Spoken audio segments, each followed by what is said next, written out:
130 years ago, in a world full of evil foes and mighty martial artists, a calamity befell, destroying everything in its path.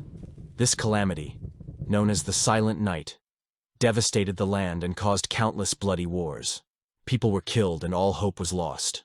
However, as soon as the Silent Night started reaching its apex, the martial masters of the world came together to form an alliance.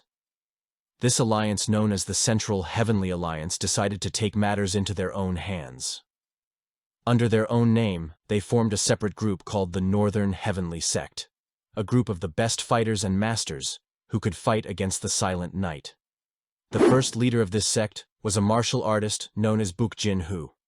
Under his rule, the sect created countless elixirs and martial techniques that helped fight against the Silent Night. This allowed the sect to successfully grow in power and push back the Silent Night. The next leaders of the sect all followed the path of their predecessor and helped the sect to grow and prosper in the face of calamity. Now, the current leader of the sect, Jin Quan Ho, has been fighting the Silent Night with all of his might and is considered one of the great pillars of the Northern Heavenly Sect. These four great pillars are the current fighters who have bravely fought against the Silent Night and have completely eradicated it from the world, and their leader is Jin Quan. The four pillars fight like a brotherhood.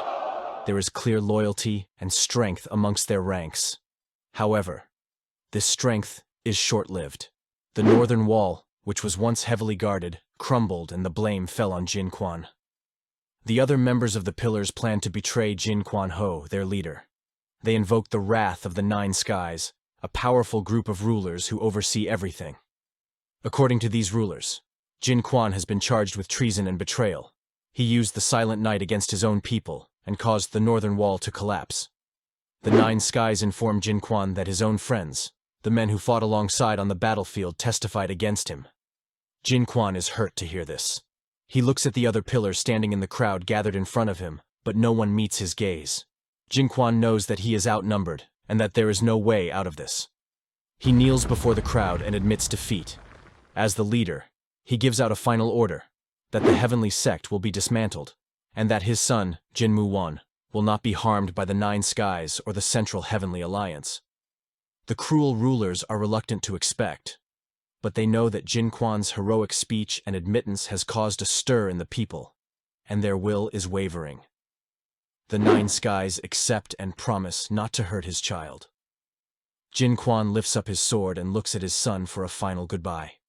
He only asks for forgiveness as he thrusts the sword into his chest. Muwan looks on in horror as his father does before him. 3 years later, a battered and tied-up Muwan is being interrogated by a group of lowly martial artists. They want to know about the location of the weapons and martial techniques, but Muwan does not entertain their request. The men try to scare Muwan and threaten to throw him to the wolves, but Muwan only laughs back. In anger, one of the men cuts off Muwan's finger.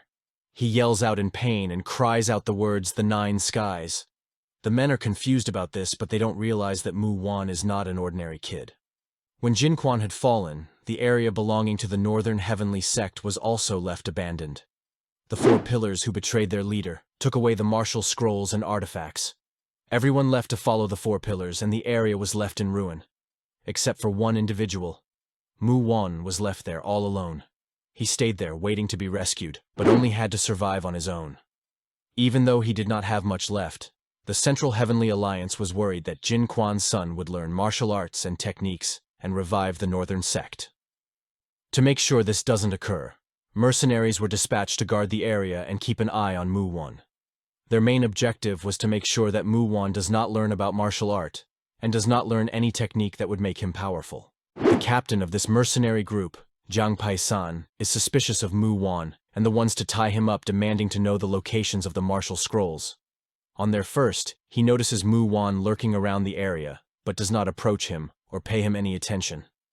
The following days, Muwan also ignored the presence of the guards and continues with his routine. He eats his simple snacks, works on his blacksmith techniques, and generally loiters around. Sometimes he has dreams about his father, but he usually shoves them aside when he wakes up. But even if he seems inactive, he is planning something. He does not plan on letting his father's sacrifice go to waste. He continues with his midnight scrolls, but that is precisely when the guards also attack. And now, he finds himself tied up before them with a missing finger. Mu Wan reminds them again that the Central Alliance made a promise with my father, and if they hurt him more, the Alliance will be dispatched to deal with the guards. Pai San does not care for his words and demands to know the locations of the scrolls and techniques, but Mu Wan reminds them that the Central Alliance was ruthless in their attempt to completely dismantle the Northern Sect, and there is nothing left. Pai San raises his sword to attack Mu Wan because of his words, but one of his other captains, Mu Song, stops him. He reminds Pai San that the boy is correct and should be left alone for now. The captain reluctantly leaves the boy while Mu Wan is released, and he falls to the ground holding his injured hand. Mu Sang offers him a cloth and looks at the boy with pity. Once the dust settles, Mu Wan climbs to the highest peak, reflecting on his sorry state. He knows that the Central Alliance is good for nothing and has left him completely abandoned, but he is also aware of another secret. The ultimate secret of the Northern Sect, the ultimate martial scroll, is still present in this location. This scroll is the location itself, and it can only be deciphered from above. To the naked eye, the engravings on the wall of the Northern Sect are just ancient gibberish, but to his trained eye, once the sun starts to set, the engravings cast a shadow on the wall, which is an ancient language from the Lower Moon Kingdom. In this language, the first sect leader recorded all of his martial techniques and scrolls, and this tradition continued with every sect leader, including Mu Wan's father. Mu Wan has to be extremely careful with this secret. He has to make sure that the mercenaries do not catch wind of what he's doing, otherwise he will lose the upper hand. Even the Four Pillars don't know about this secret. Every day Mu Wan goes to the rooftops trying to learn more, but he has to pretend like he's loitering around in order to not appear suspicious. One day, while sitting on the rooftops, pondering over the engravings, Mu Wan notices an old friend coming towards the Northern Sect. Mr. Huang used to be a soldier under Jin Kuang's sect. He was a man who never showed any physical prowess, but Jin Kuang still trained him, and because of that, he is still loyal to Mu Wan, and often brings him supplies from the outside world. Mr. Huang is worried to see Mu Wan's injured finger. He brings the boy not only food, but also relics and odd pieces from the outside world. This time, he brought a sacred rock with him, which was one part of a prosperous region, but now one of the Four Pillars has taken over and enforced his rule. Mu Wan learns that since disbanding, each of the Four Pillars has settled in different regions and now exercise their own rule over the land. While Mu Wan invites Mr. Huang inside, the captain of the mercenaries receives a letter from the Central Alliance stating that an honored guest will be visiting them soon. This greatly angers him because now he has to fix some of the buildings. Mu Wan and Mr. Huang continue their conversation indoors. Mr. Huang informs him of the news of a young man who has been challenging martial artists and has been making quite the name for himself. This young man, known as Dam Su Cheon, is the son of one of the rulers in Nine Skies. His goal is to defeat 100 martial artists and create a world record.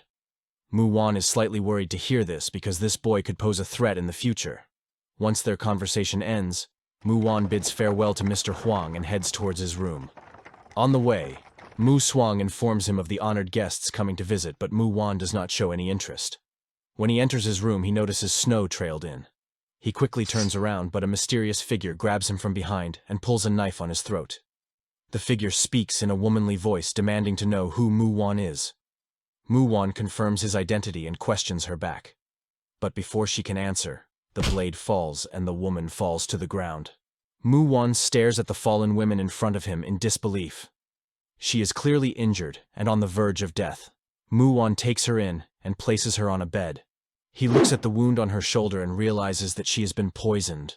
Luckily, he has the antidote for a poison like this, but he is not sure if he should use his last antidote on a woman that he doesn't know and tried to kill him. Eventually, Mu Wan decides to use the antidote on the women. He looks at her wound and carefully administers the antidote. He then wraps the wound in cloth and lets the woman rest. Over the course of 3 days, Mu Wan takes care of this mysterious visitor. When she finally wakes up, she is disturbed by her unfamiliar surroundings, but quickly recalls the previous events. Mu Wan notices that she has woken up and gives her some porridge. The woman, who reveals her name to be Yun Ha Seol, does not understand why Mu Wan is helping her out. She tries to make sense of his actions, but Mu Wan holds no malice. He informs her that she can rest in his room for a few more days and that he will continue taking care of her. While the repairs in the Northern Sect continue, The woman tries to use her energy to expel the rest of the poison from her body, but that is proving to be difficult. She lets out all of her energy, but blood spills from her mouth and she falls once more, but a figure cloaked in black saves her. The figure cloaked in black quickly uses pressure points to stabilize Yoon Ha-seol. He encourages her to also use her energy and try to expel the rest of the poison out. Ha-seol tries her best and manages to get rid of the remaining poison. The mysterious figure reveals himself to be Saryong, a known accomplice of Ha-seol. He refers to her as the young miss and explains how, when they were ambushed, he also went into hiding and finally found the young miss. Ha-seol is thankful that her acquaintance is alive and also helped her to survive. It appears that they have their own plans concerning their master who is not yet revealed. Saryong promises that he will be back and that Ha-seol should stay put in the northern sect and try to recuperate from her injuries. In his blacksmithing workshop, Mu-won is thinking about the gathering of the 10,000 shadows, the technique hidden within the northern sect. He has been secretly practicing the martial arts, but he has to be careful in order to not attract the attention of the guards. He uses a sword to swing it swiftly, and then decides to have a meal.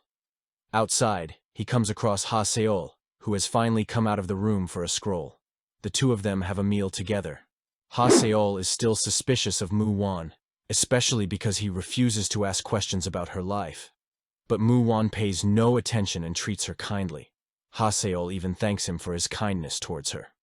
Over the next couple of days, Mu-won continues to secretly practice the martial arts, while Ha-seol concentrates her energy to get better. In a blink of an eye, 3 months pass by, and Ha-seol has become even more familiar with Mu-won. It is now also time for special guests to arrive at the northern sect. The special guests from the 9 skies finally arrive.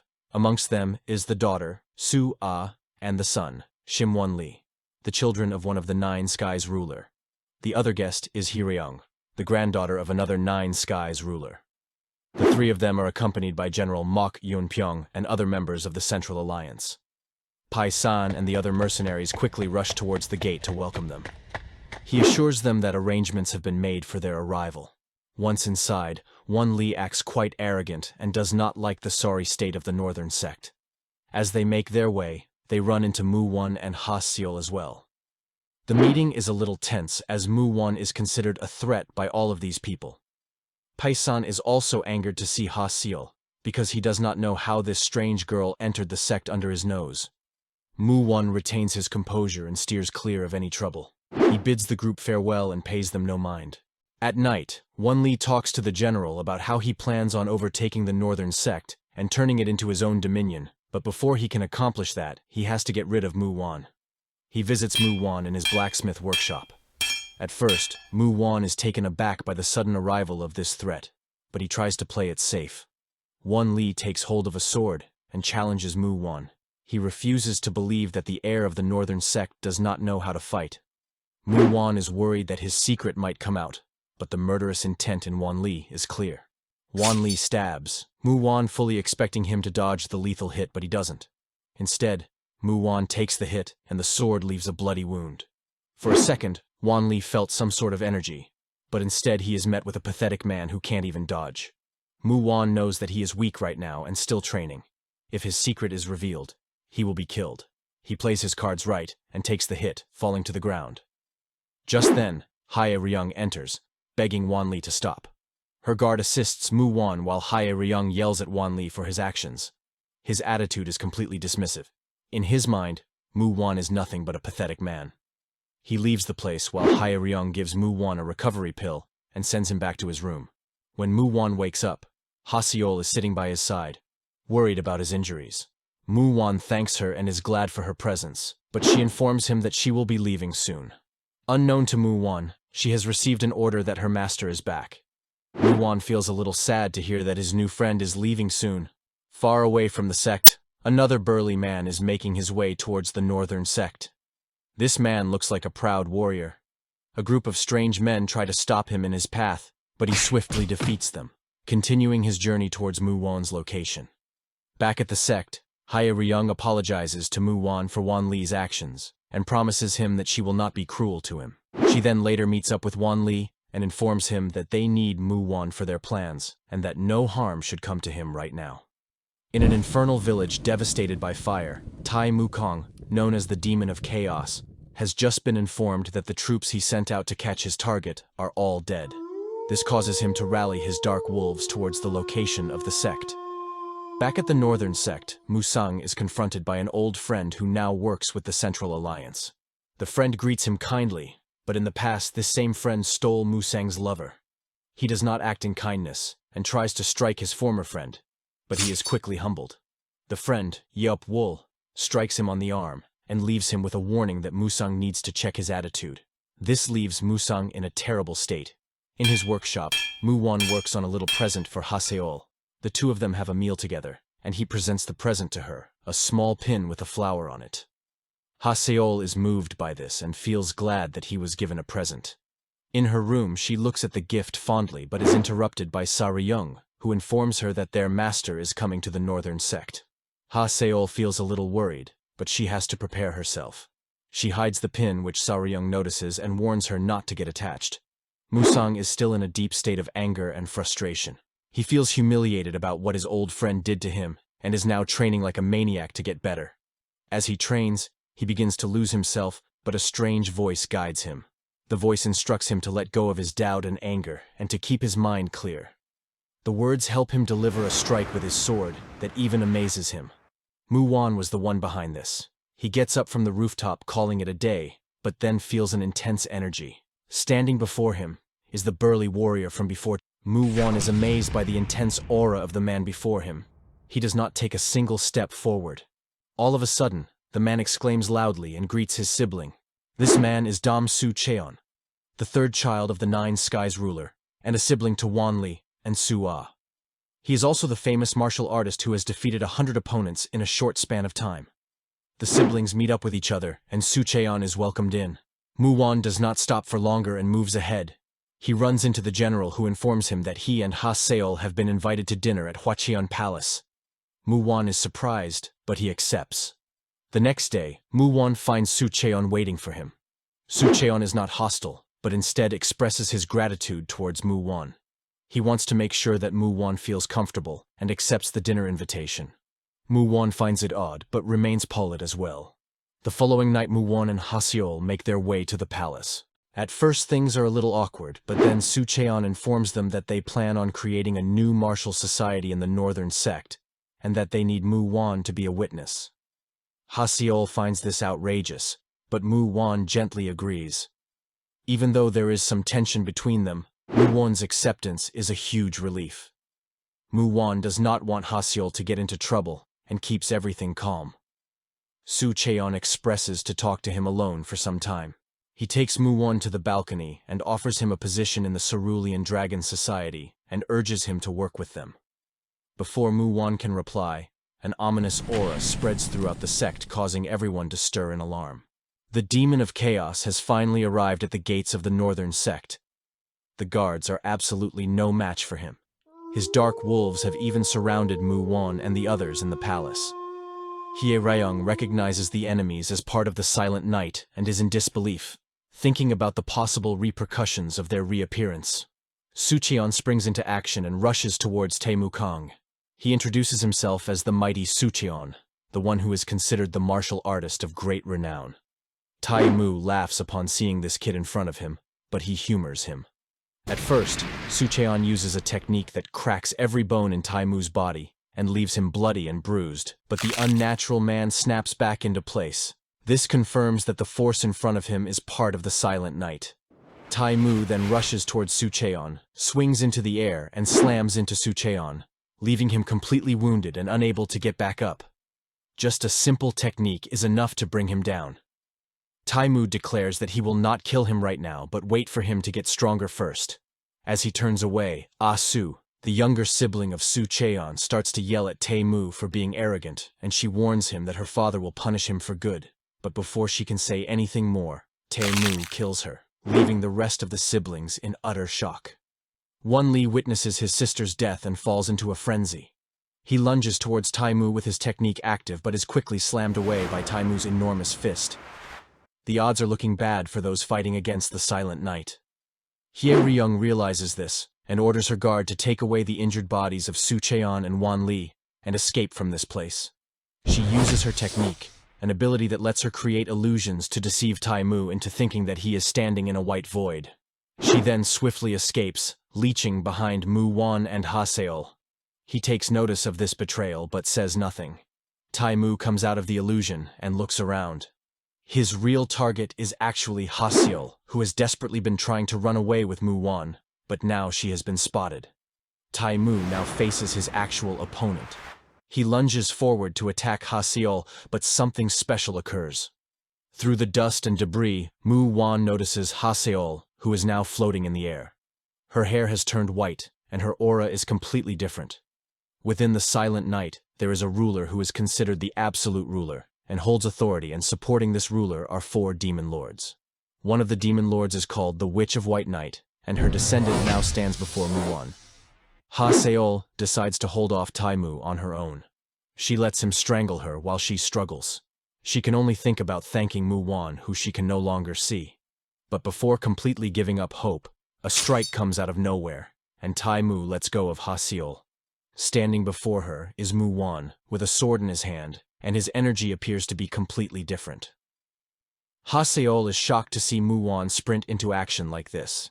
He asks her to step behind him and faces Tai Mu, whose arm has been injured by Mu Wan. But the injury does not heal. Mu Wan has to think about the techniques he has been learning. This is his first real fight, but he curses his bad luck because the opponent in front of him is not normal. Tai Mu recognizes that there is something wrong with Mu Wan, and decides that he has to kill him right now. He lunges forward with a punch towards Mu Wan, but to his surprise, Mu Wan dodges the attack. In fact, Mu Wan dodged every single attack initiated by Tai Mu. This makes the Demon of Chaos very angry. He has had enough of this, and launches a technique known as the Chaotic Rain of Destruction, which sends several boulders flying towards Mu Wan and Haseol. Mu Wan is completely trapped. He does not know how he is going to make it. Mu Song also enters the battlefield, noticing the flying boulders and finding the body of his old friend Yeop Wool. Things are not looking good for Mu Wan, but at the last moment he unleashed another secret technique, Waves of Desolation. Mu Wan unleashes a flurry of sword swings that swiftly cut the incoming boulders in half and shred them into tiny little pieces. Tai Mu is surprised to see this and realizes that if he is not careful, he could be killed. Mu Wan continues to swing towards Tai Mu. The two of them clash, and Mu Wan is thrown violently onto the ground, bleeding from his wounds. For a second, it looks like Tai Mu has come out unscathed, but he has a huge gaping slash on his chest. He does not know when Mu Wan managed to hit him, but the wound is deep, and it does not heal. Tai Mu is not in great anger. He feels anger towards having to defeat someone like Mu Wan, who hides his powers. He moves forward to crush him, but Haseol steps in and stops Tai Mu. In return, Tai Mu slams her hard and sends her flying away. Tai Mu then slams his foot into Mu Wan, causing him to shriek in pain. Haseol is caught by Saryung, who arrives just in time. Along with him arrives Haseol's master, the current Witch of White Night. Her aura is not only intense but beyond anything seen in this world. She intends on destroying Tai Mu for once and for all. But Saryung also has his own ideas. He is angered to see Haseol act so recklessly for a boy. He does not like that Haseol is showing emotions and rushes forward to kill Mu Wan.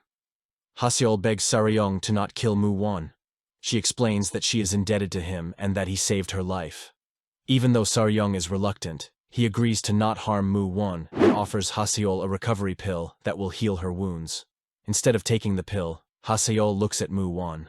Tai Mu is still alive, but his injuries have not healed. He looks at the Witch of White Night, who is ready to demolish the enemy before her. In a flash of bright light, Tai Mu escapes, and the Witch of White Night looks on and turns her gaze towards Mu Wan. She intends to kill him because, due to him, her descendant is becoming weak and attached. She steps forward to kill Mu Wan, but Haseol steps in. She explains that she was the one who came to him, and he has been nothing but kind to her. She wants Mu Wan to be spared because he nursed her back to health.